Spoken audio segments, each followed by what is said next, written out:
Winston, hey Sean, while this summer's box office off to a bad start, do you think it's beyond saving? Is there still hope? Can movies like Deadpool and Wolverine and Despicable Me save the summer box office?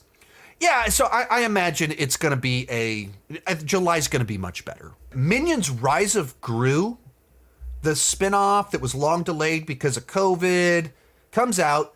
Like, this is, like, Rise of Gru is not like this movie, like tons of chatter or anything like that. Made $940 million. It made that much less than Oppenheimer. Oppenheimer made the big cultural splash.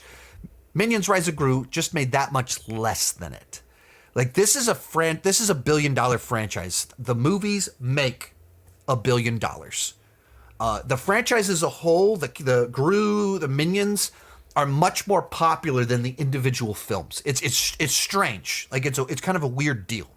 It's a very distinct way that these films perform.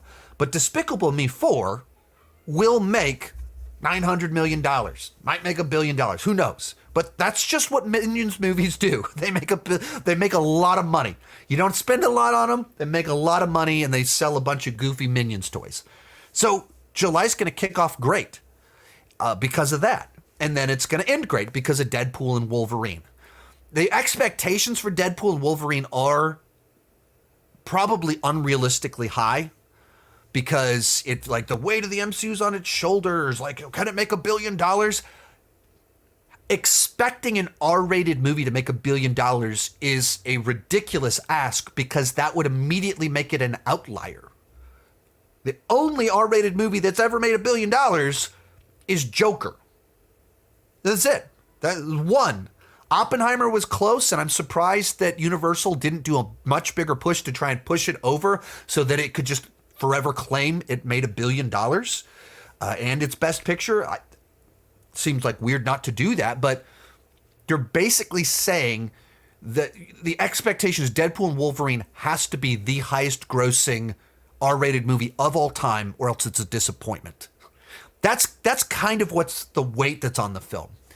So even if it comes in 20% behind that, it's still $800 million. 25%, $750 million.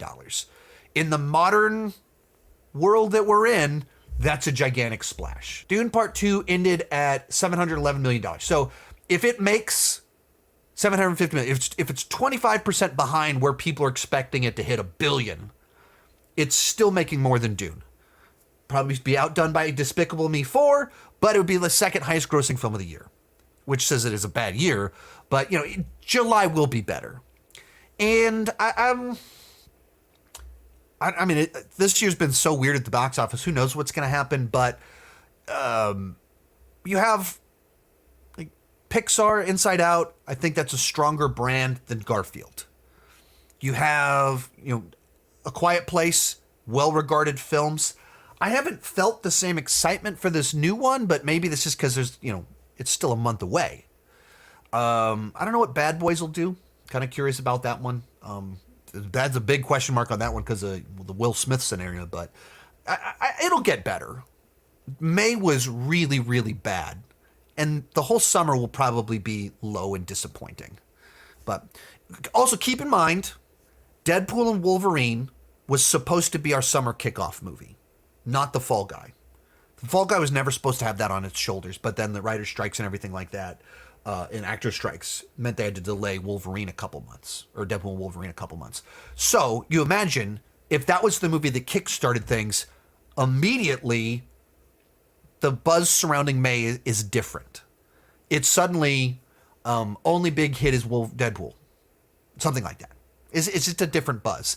But I also think if you start off with a big exciting movie, I think there is that movie theater momentum that if you have a good experience at the theater, you want to go back. And so you go, Deadpool Wolverine is a ton of fun, and you're more likely to go see the next thing that comes out. So I think that even that kind of hurt it a little bit.